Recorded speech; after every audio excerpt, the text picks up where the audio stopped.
Maaf ya ngomongnya. Jadi sesuai dengan pertemuan kemarin, saya Anisha, mahasiswa dari IPS 03 ya, berpraktik di Fasilitator Ilmu ini. Nah, tujuan saya sini, saya akan mungkin mendiskusikan mengenai BHD atau bantuan hidup dasar ketika terjadinya bencana dan terdapat korban. Nah, sebelum kita mulai, apakah ada yang tahu BHD itu apa sebelumnya?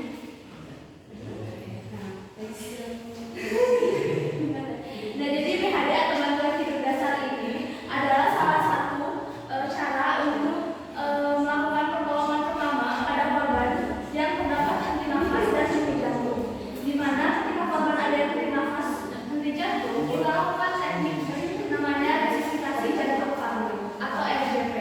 Nah, untuk mengefisienkan waktu, kita akan mendemonstrasikan bagaimana teknik RJP atau resusitasi jantung paru.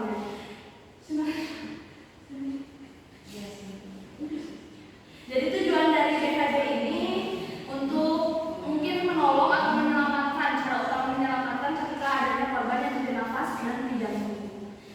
Dan sebelumnya ada yang tahu ini apa? Bukan, ini BVM. BVM ini untuk sirkulasi pernafasan adik-adik. Ketika ada orang korban yang di depan kita yang pingsan atau tidak dalam keadaan tidak sadarkan diri, yang hal yang pertama yang harus kita lakukan yaitu 3A terlebih dahulu. Ada yang tahu 3A apa?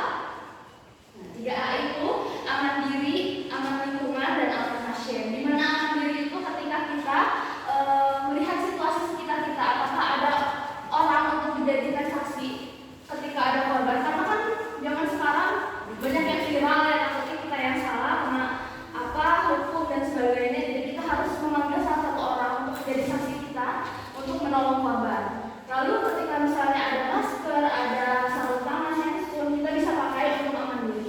Yang kedua, aman lingkungan. Aman lingkungan itu kita bisa mengobservasi lingkungan kita, jangan sampai kita menolong korban di lingkungan yang berbahaya untuk kita dan juga untuk korbannya. Lalu aman pasien, ketika kita lihat situasi korban, simpan korban di area yang datar seperti ini dan aman dari segala ancaman bahaya. Nah, sudah 3A, lalu kita cek respon kepada pasien. Cara cek responnya kita panggil namanya, atau kalau misalnya nggak kenal kita panggil saja Pak. Kalau misalnya pasien masih tidak berespon, kita panggil saksi itu untuk call for help. Di mana call for help ini menelpon bantuan dari kawat profesionalnya ke 0800 1119. Nah, si saksi ini bisa menelpon bantuan. Bagaimana caranya? Yaitu saya contohkan. Yang pertama, sebutkan nama. Yang kedua, berapa korbannya. Yang ketiga, alamatnya. Yang terakhir, bawakan ambulan dan alat AED. Nah, saya contohkan. Halo, saya Anisha. Saya menemukan korban tidak sadarkan diri berjumlah 1 orang. Alamatnya di Desa Pasir Datar Indah, RW 3 RT 11 misalnya.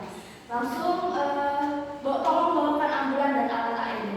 Nah, sudah itu sambil menunggu bantuan profesional datang, kita lakukan cek nadi terlebih dahulu. Cek nadinya itu di nadi karatis terdekat dari penolong. Jadi karatis kan bisa di kanan atau di kiri korban. Kita ada di sebelah kiri korban, jadi kita cek nadinya menggunakan 2 jari. Oke? Selama kurang dari 10 detik. Jika misalnya si korban masih tidak merespon, kita lakukan look, listen, and feel. Apa itu look, listen, and feel? Yang pertama, kita lihat apakah ada pernafasan di area dada korban atau tidak. Lalu listen, kita dengarkan apakah ada suara nafas dari korban atau tidak. Lalu feel, kita rasakan apakah ada hembusan nafas dari korban. Kalau misalnya korban terdapat nadi, BVM. Nah, kalau di film-film biasanya kita lakukan dari mouth to mouth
Keduanya itu ventilasi menggunakan BVM ini. Kalau misalnya nggak ada BVM ketika terjadi bencana, kita lakukan RJP saja pada pasien. Karena sudah tidak bisa yang tadi mau itu udah nggak boleh. Jadi kita RJP saja. Lalu kita mulai untuk menghasilkan waktu. Cara membuat RJP itu tangannya dianyam.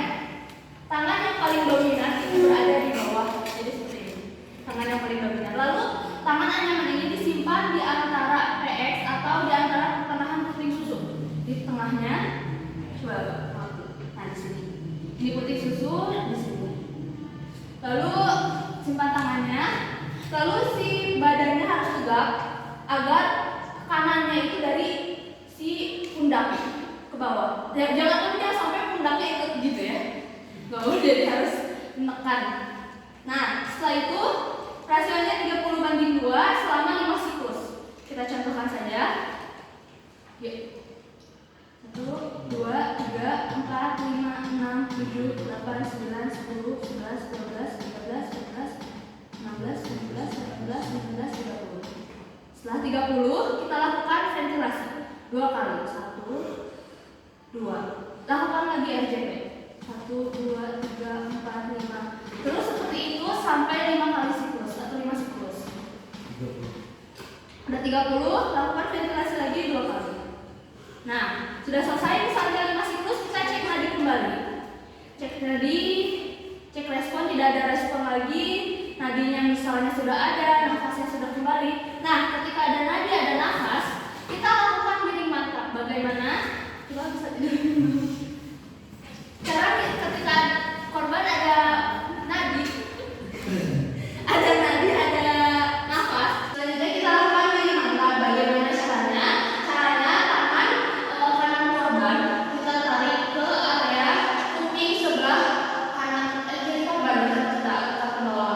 Lalu kaki kanannya kita ke ataskan seperti ini. Lalu selanjutnya kita balikkan ke arah nol.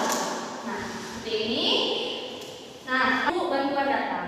Nah, sudah selesai itu kalau misalnya korban tidak ada nadi, tidak ada nafas, atau sudah ada tanda-tanda kematian dari korban, kita harus terus melakukan RJP sampai penolong kelelahan. Ketika penolong sudah kelelahan, kita cek nadi lagi, tidak ada respon dari korban, artinya sudah ada tanda-tanda kematiannya, kita hentikan RJP sampai bantuan datang. Setelah itu dievakuasi oleh bantuan profesional. Mungkin seperti itu.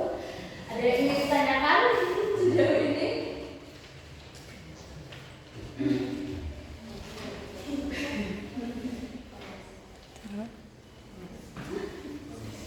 Karena ibu-ibu, karena tadi sudah saya contohkan bagaimana melakukan RJP, apakah ada yang ingin mencoba barangkali cara melakukan RJP?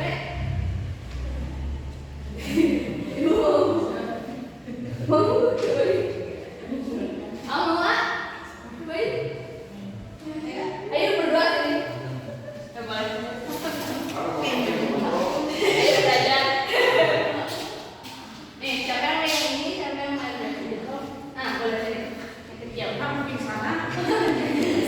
Nah, tangannya cek. Nah, tangannya ini.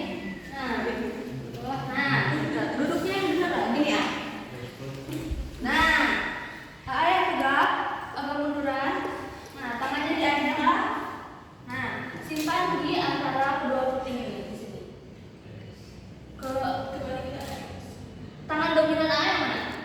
Kanan kiri. Kanan